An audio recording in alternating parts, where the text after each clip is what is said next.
Welcome to the selfgrowth.com show. My name is David Riklan, and I'm the founder of selfgrowth.com. Today, we'll be discussing how to use presentation skills to become the expert in your industry and increase your income. To help us understand this topic, I'm excited to interview Doug Staneart. Make sure to listen closely. We're going to be sharing a lot of information today. Before we get started, I want to take a couple of minutes and share some information about Doug. Doug's from Dallas, Texas, and has been a speaker and trainer for a long time, since 1994.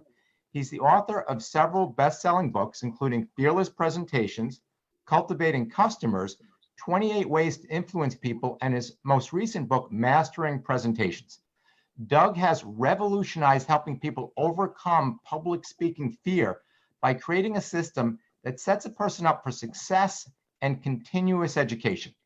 And I just want you to jot down his main website, and we'll get back to it a little later. It's fearlesspresentations.com. Doug, welcome to today's show. Oh, thanks, David. Yeah, glad to be here. All right, I'm excited. This is a topic that's near and dear to my heart. I know the value of being able to speak in public and communication. It's all really, really critical. So I'm going to jump right in over here.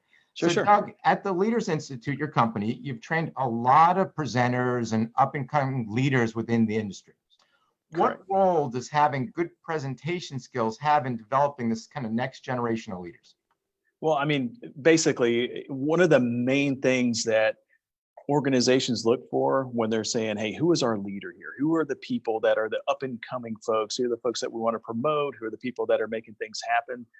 The presentation skills that they have are critical in helping set the stage for that development. For instance, when somebody could be the absolute best engineer on the face of the earth, they could be the best author on the face of the earth, they could be the best doctor, they could be the best attorney, whatever. But if they can't communicate their ideas effectively, then they never really get noticed. So I've always been of the opinion that, and it kind of shows in my classes as well, that the folks who are skilled at doing their actual jobs or in their careers and who can communicate really, really effectively are the ones that are seen by others as being the experts in that industry. Well, it makes total sense. If you can't communicate your ideas, people aren't going to know that you have them. Right. And if you can't communicate them with confidence, you're not getting your ideas off with confidence. Absolutely. That's the way I think of it. Yeah. I mean, the example I always use is, let's say you're going to go, let's say you've got something really important, like a surgery of some type, and the surgeon kind of walks in the room, and the moment that the surgeon walks in the room, you kind of see his hand shaking, and he starts to stumble over his words. There's a good chance most people are going to say, you know what, I think I might get a second opinion here. Well, it's the same thing in every industry. It's just, it's not as apparent in some careers, but when folks kind of see somebody that can stand up and say what they want to say the way that they want to say it with lots of poise and confidence, a lot of times they're seen as being the real expert, even if other people in the room have more expertise on that topic than the person who's up speaking. That makes a lot of sense. And one of the things that I like to point out, and let me know if you agree with this, is a lot of people think presentation skills is the ability to get up in front of this big group, hundreds of people, and the slide presentation, the whole thing. But presentation skills, from my vantage point, include that, but it also includes a much more intimate settings where you might have a small group. It might be your company where you're presenting to your manager and several peers. You might. So what's your sense of what types of presentations people are making? Is it really the full gamut that's important? Yeah, absolutely. I mean, whether we're speaking one-on-one with a boss or some executives at our company, or with a potential client or a customer, or if we're speaking to hundreds of people, the skill set's the same. I mean, basically, if we look timid, if we look like we don't know what we're talking, we sound like we don't know what we're talking about, then people are going to create that first impression is going to be one of incompetence, even if we are very, very competent at what we do.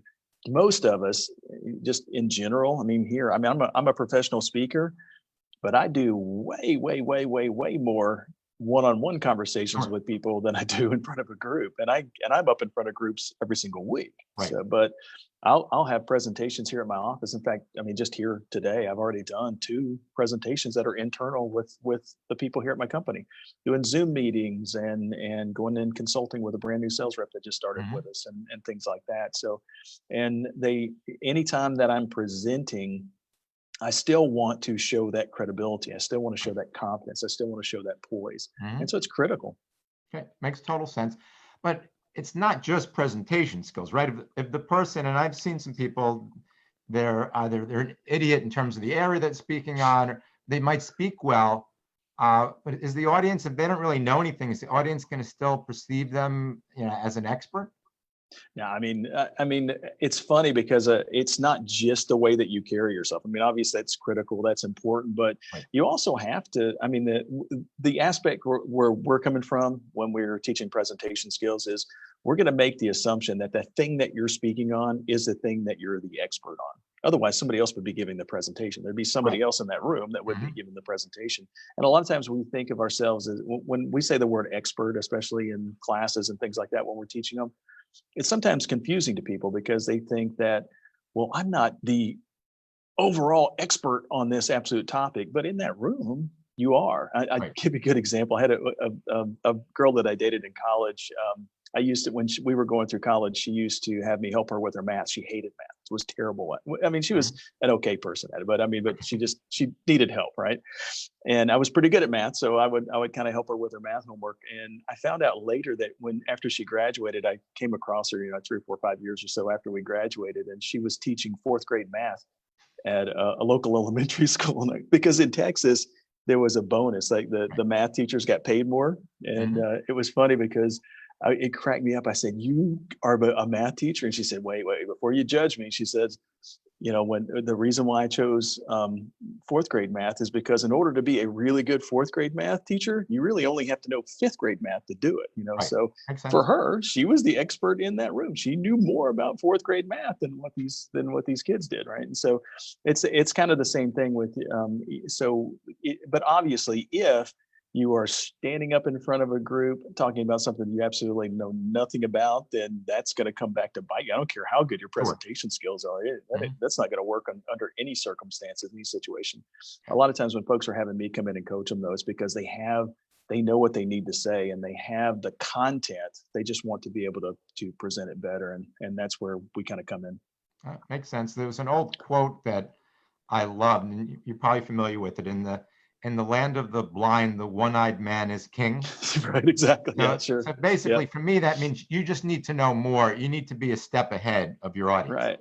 Right. And Yeah. And yeah. So a lot of times when we're talking about being the expert, it's the expert that in the room. Who is right. it that Mhm. knows more about this topic, and whoever that is, needs to be the one that's presenting.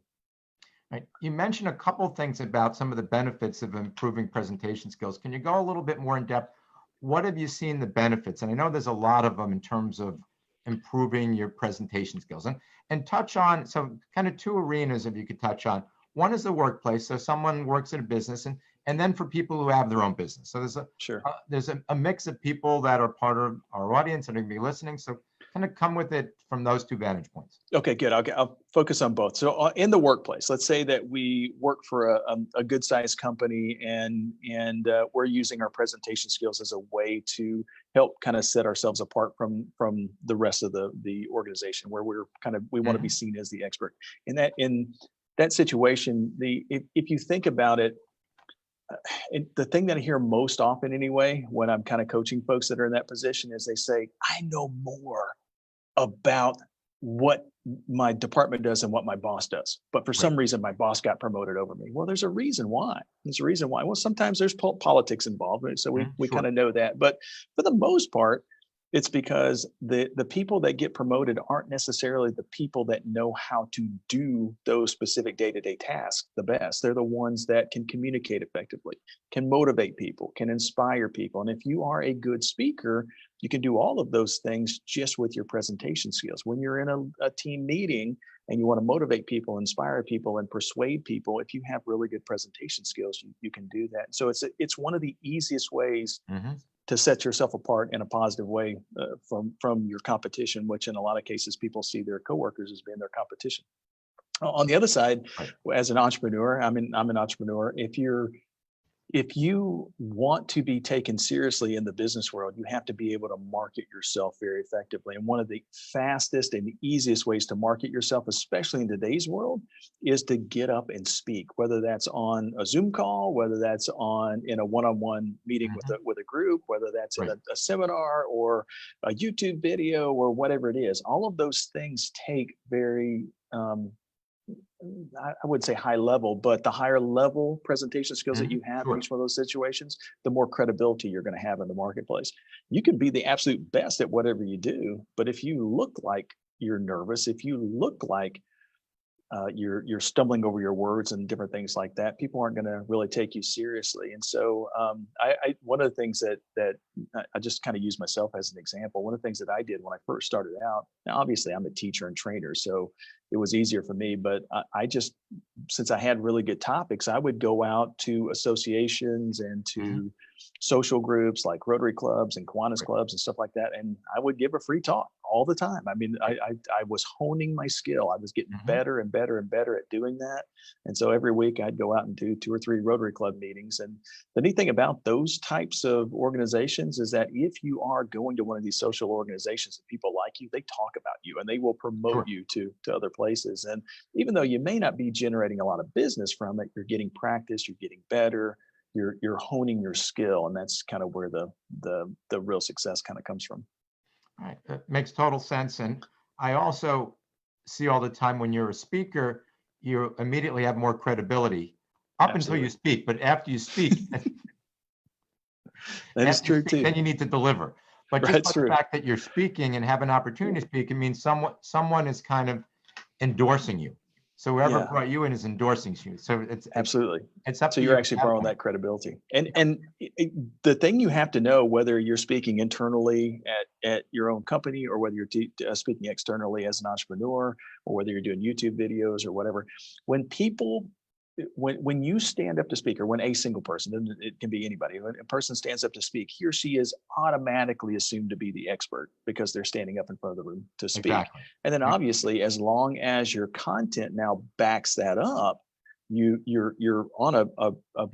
you're in a pretty good place. You know, if obviously if you get up and say something stupid, then that's gonna be counteractive. Right. But one of the things that I've kind of found doing presentation skills for 20 plus years now is that a lot of the nervousness that people feel when they stand up to speak actually comes from the way that they design their presentations. Most of the time, when folks are kind of creating a presentation that they want to deliver, they want to make sure that they tell the audience everything that they need to know about the topic, and so they just bombard them with a bunch Right. of stuff. It's hard to deliver.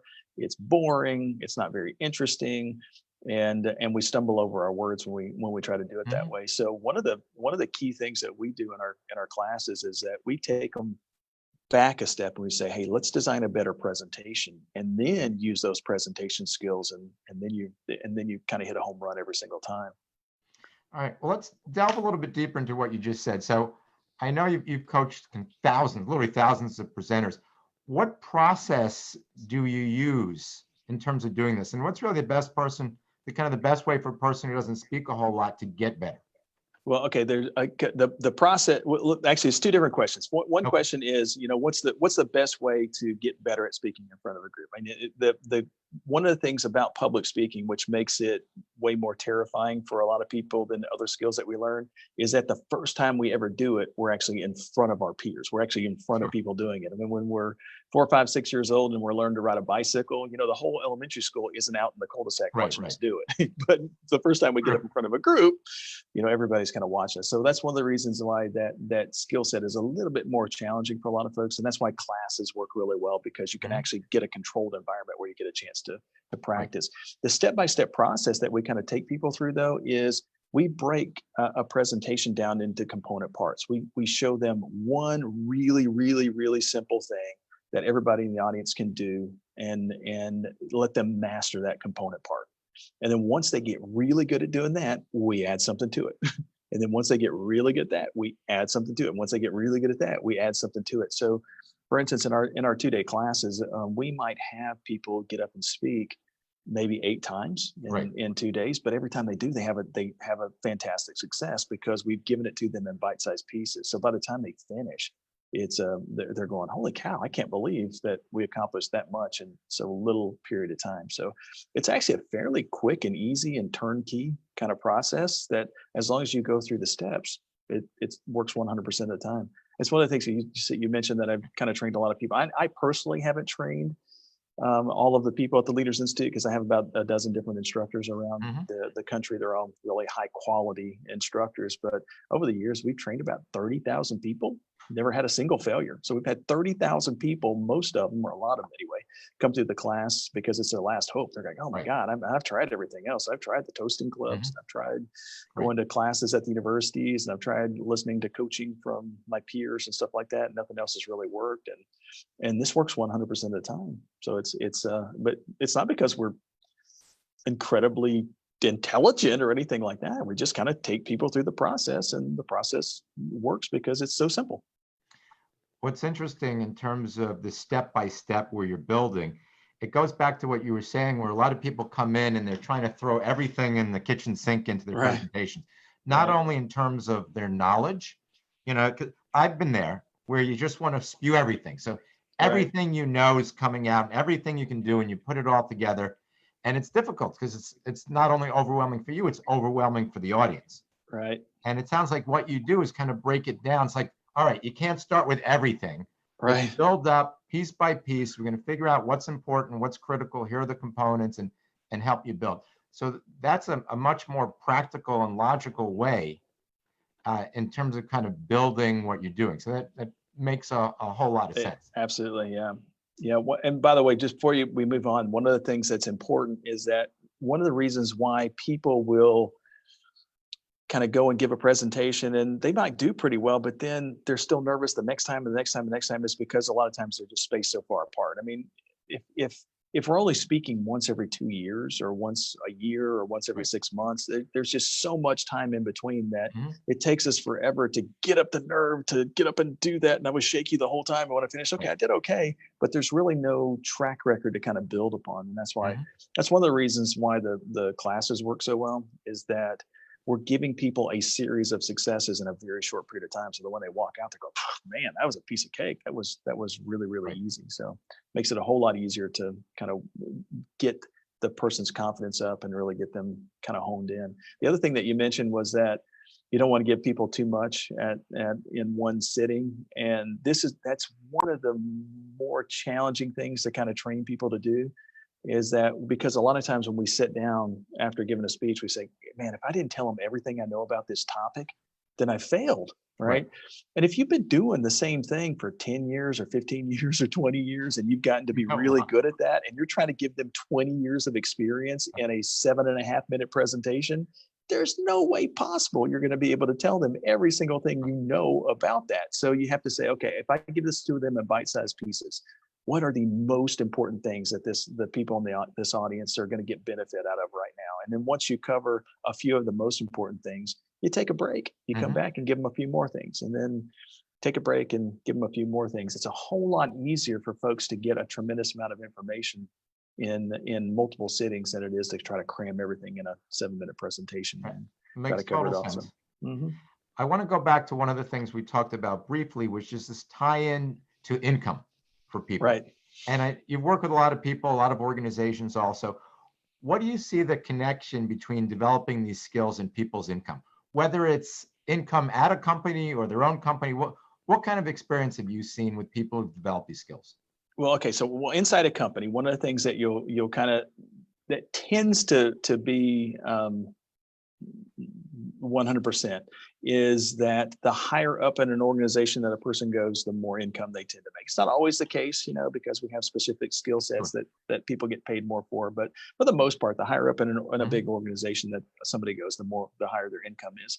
What we find is that the higher up in an organization that a person goes, the less they know about the day-to-day activities of that organization. They're Makes sense. looking more for leadership and Mhm. presentation skills and how to motivate people and inspire people and persuade people and problem solving. And those are all soft skills that are paid for, that companies end up paying more for, Mhm. because they're so limited. I mean, the neat thing about public speaking is that for the most part, the bar is set pretty low. You go into any Fortune 500 company and sit through a meeting at any given time, just pick a random Right. meeting. There's a good chance most people in that meeting are checking their cell phones Yeah. out. They're like, it's like, oh my God, I wish I was somewhere else other than this meeting because it's really, really boring. So you don't have to be an exceptional public speaking to get bumped up in pay and get bumped up in rank within an organization. You just got to be a little bit better than the last Right. schlub that got up to speak, and Makes that's one of sense. the reasons why folks kind of see that when they come through our classes. On the entrepreneur side, or if you're a small business person and you're trying to become a big business person, when you're able to, I can let me back up a little bit, because Okay. one of the things that people are really into nowadays is videos and live presentations Sure. and stuff like that. I mean, that's huge right now. In fact, one of the things that somebody mentioned to me a couple of weeks ago was that, hey, if it's not on a video on your website, it doesn't exist. So if somebody wants to show the potential customers that they have that are looking at their website, or the Mhm. potential customers that they have that are coming to their Facebook page or LinkedIn profile or whatever, how good they are, if they can very succinctly tell them what kind of problems they can solve in a video and give them proof that they can do it, then folks are more likely to take a second look at that particular Mhm. person or that particular company. And so it's one of the easiest ways now, and the really most vital ways that small businesses and medium-sized businesses are attracting new customers, is by using presentations of some type, either on Right. video or live sessions or whatever it is, to kind of show how much of an expert that they are at Mhm. the topics that they kind of cover. So if you want more income, do more of those things, and Makes you'll sense. get more customers. And income comes from more customers, or making it, generating more revenue from the current Mhm. customers that you have. And both of those things can happen with having that credibility out in the marketplace anyway, for people to see. All right. One of the things we touched on a little bit of, if you can go a little bit further on, I know when you train people, do you see it as kind of a one-time event, or is it a continuous process and people developing their skills? Where does that fit in? Where does it fit in the spectrum? It's funny because for the longest time, I mean, I've been doing this for 20 plus years, and for the longest time, I kind of saw training as, I, I I never really saw it as being a one-time event, but I just knew that logistically that was one of the things that people were Mhm. kind of geared toward. Right. Like for instance, one of the things when I first got into self personal improvement, not self improvement, but have it when I started going through leadership classes and seminars and stuff like that, I noticed that the organizations that were really, really good at helping create a behavior change in people Mhm. did that training over time. Right. So it's not just coming in for a half day training program and then you never see people again. But logistically, that's what the marketplace was really asking for. I only have a half day. Just come in and do a half day. Right. I only have 2 days. I just come in and do 2 days. And so we got really good at helping people get behavior changes in a short period of time like that. And that's where the Leaders Institute really kind of grew. It exploded over about a 6 or 7 year period when we figured out really good ways to help people create a behavior change in a Mhm. very short period of time. But we also know that folks would actually start going through our class, or at the end of the class, they would go, "Oh my God, I feel so much better. I feel more comfortable. I feel more confident because we've had that series of successes now." And they Mhm. feel better about themselves. But we also know that if they don't go out like right away and do a presentation and have a success, then that they can backslide over time. Right. Right. So the further out from the training program that somebody goes, the less likely they are to retain the content. So the ones that would go through the class that had a specific goal in mind, they have a presentation coming up next week or 2 weeks or Mhm. 3 weeks from now, and they use the class as a way to kind of set up one of those presentations. They did phenomenally well. I mean, because Makes once sense. they did that presentation, they were like, "Psh, man, I hit that out of the park. That was so much better than what I've ever done before." And so they were like our biggest messiahs. Of They course. would come back, and they were the ones that would leave the great comments on our websites and stuff like that. The folks that were still a little nervous and didn't go out and kind of use it right away would sometimes, if it took them 2 months before they actually got up to give another presentation, they would kind of backslide. So what we've done at the Leaders Institute, Fearless Presentations especially, is we created an annual coaching program. So it's not just coming in and going to a 2-day class and then, oh, you're done. Right. What we've done is every week we help them with information on a webinar. And we actually did this with our podcast. We started doing a podcast a couple of years ago, and I have a lot of fun. The Fearless Presentations podcast is phenomenal. We have, like 1 million people that kind of download this thing Great. every, over time. And so it's a lot of fun. And what I started noticing was that the more of these weekly podcasts that I did, the better my classes got. The more I started altering the classes based on stuff that I was, because I was going out and growing and learning and creating new stuff. And now all of a sudden we're adding all that stuff in. So what we did was we've kind of altered it. We still do the weekly podcast, but we also have a weekly webinar as well, to where we go in and we do live coaching through our membership site, where folks can kind of come in and get additional information. The other thing that we started doing was we've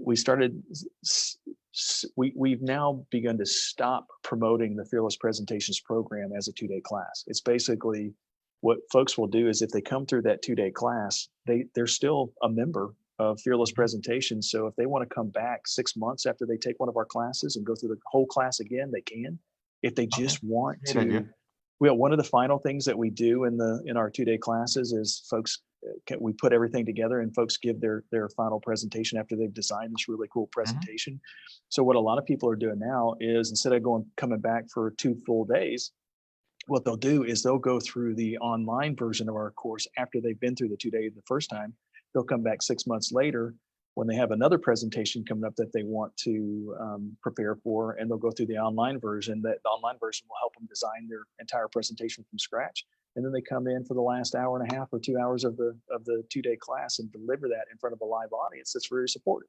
So they don't have to give that in front of a scary audience. They give it in a controlled environment audience. So they get a chance to practice that cool presentation. So what we've done is we've kind of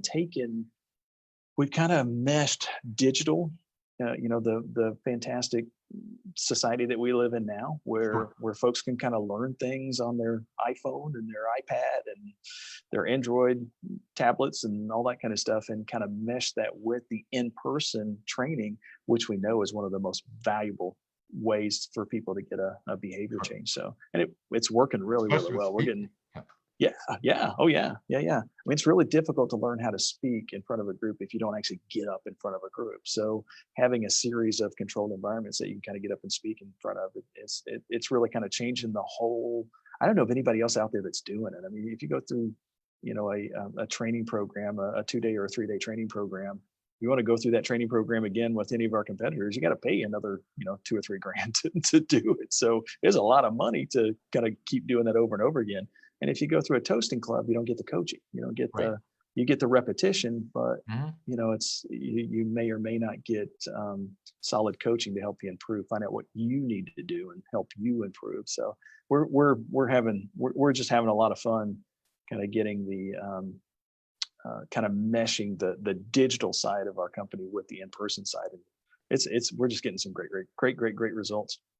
So it's interesting, as I see the magic of this is the combination. So for me, the only way to get good at speaking in front of a group is speaking in front of a group. But you're providing through online training. I know you do your podcast, YouTube, blog posts. It sounds like your goal is really to provide a full benefit. So we work intensely with you while you're here with us, and we also provide all the training and all the information offline to kind of support and augment everything you're doing.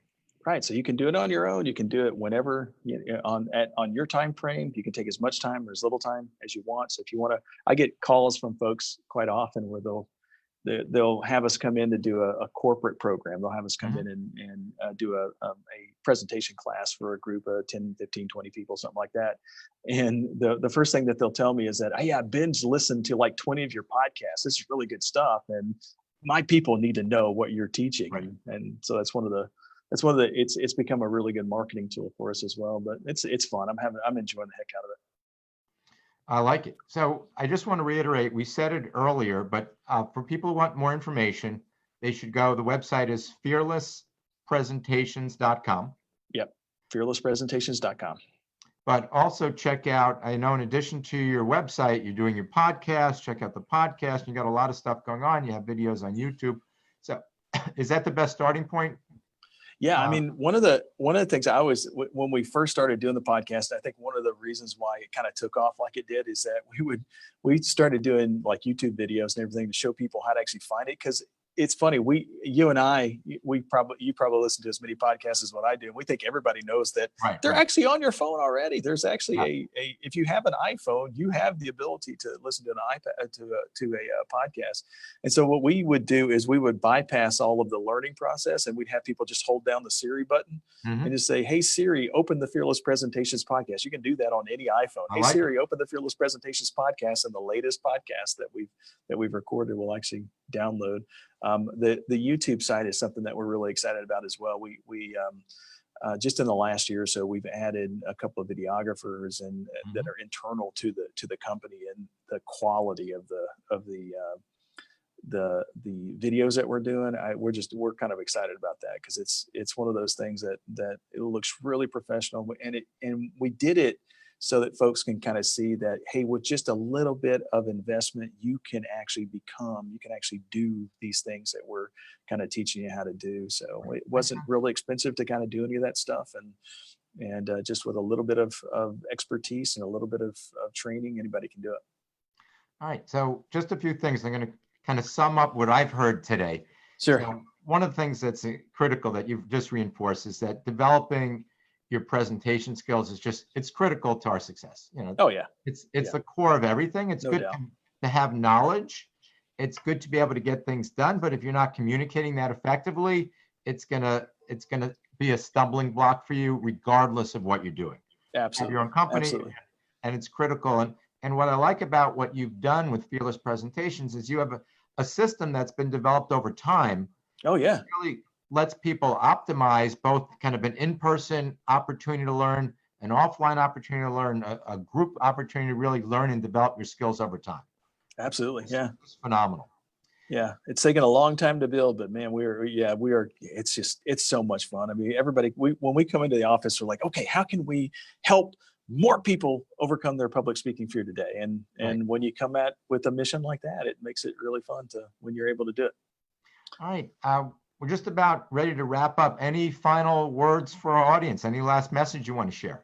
I'm one of the things that is kind of important about presenting is a lot of people will kind of say, I'll do that someday. I mean, that is in presentation skills and growing a business and getting those promotions and all those kind of things, the someday never happens. So the old adage is that if you always do what you've always done, you're always going to have what you always got, right? So the key thing there is that if you want to make a change, go out and do something different. Go out and find somebody that has that expertise and bring and learn from that person that has that expertise. And when you do, you're going to kind of take your success level up to a much, much, much higher level. So don't stop thinking about it and just go do it.